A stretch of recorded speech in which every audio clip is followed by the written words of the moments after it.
tanyakan mengenai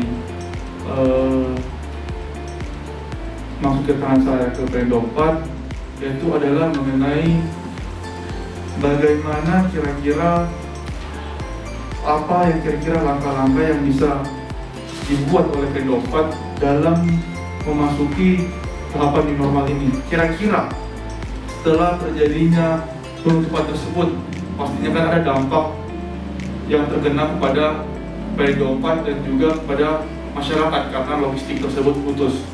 Nah, memasuki era new normal ini yang sebentar lagi kita akan masuki, kira-kira apakah akan bisa kembali pulih normal pendistribusian logistik ini atau akan terjadi tetap pembatasan-pembatasan sehingga alur distribusi logistik ini akan terhambat nantinya.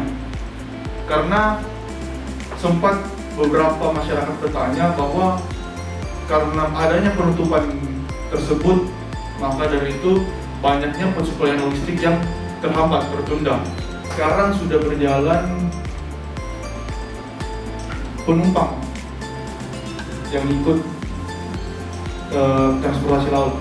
Yang dulunya kan kita tahu bahwa banyak juga orang-orang, para teman-teman kita masyarakat yang masuk menjadi penumpang di kapal.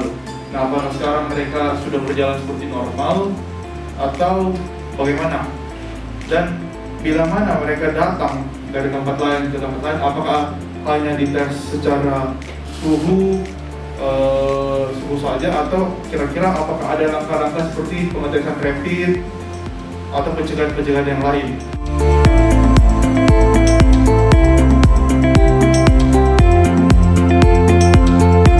Dampak dari COVID ini bukan hanya sektor lainnya terkena, tapi dari kegiatan kepelabuhan juga Pak ya, apalagi terkait kami sebagai operator pelabuhan. Jadi dari 4 segmen yang kami layani, yang paling terkena dampaknya adalah memang pelayanan penumpang Pak. Jadi pelayanan penumpang ini dari misalnya kalau kami prosentasekan dari Januari sampai Maret Pak, itu 100%.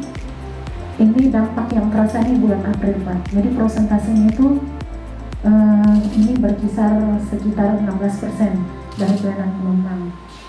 Tentunya ini tidak lepas juga dari regulasi yang dikeluarkan oleh pemerintah Pak ya.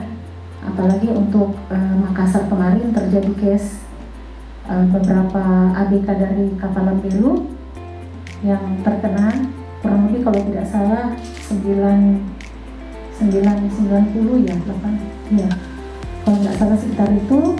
Kemudian mungkin imbas dari itu kemudian turun regulasi untuk pembatasan atau penghentian sementara Pak terkait pelayanan kapal untuk penumpang. Untuk segmen pelayanan peti kemas ini kami juga mengalami penurunan Pak ya, namun tidak mengurangi dari kegiatan pelayanan kami Pak, karena apabila kegiatan pelayanan di pelabuhan stagnan Pak, maka secara otomatis penyaluran kebutuhan distribusi untuk masyarakat Sulawesi Selatan ini akan terganggu Pak.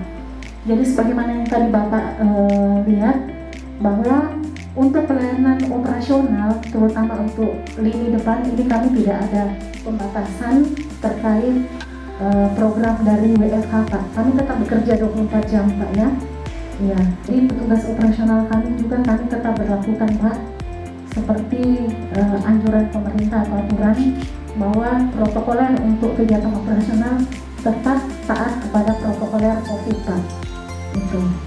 Jadi mungkin yang bisa saya sampaikan juga, PT Perindo dalam hal ini tetap mendukung pendistribusian logistik ke bukan hanya di Makassar Pak ya, tetapi sampai ke Papua Pak.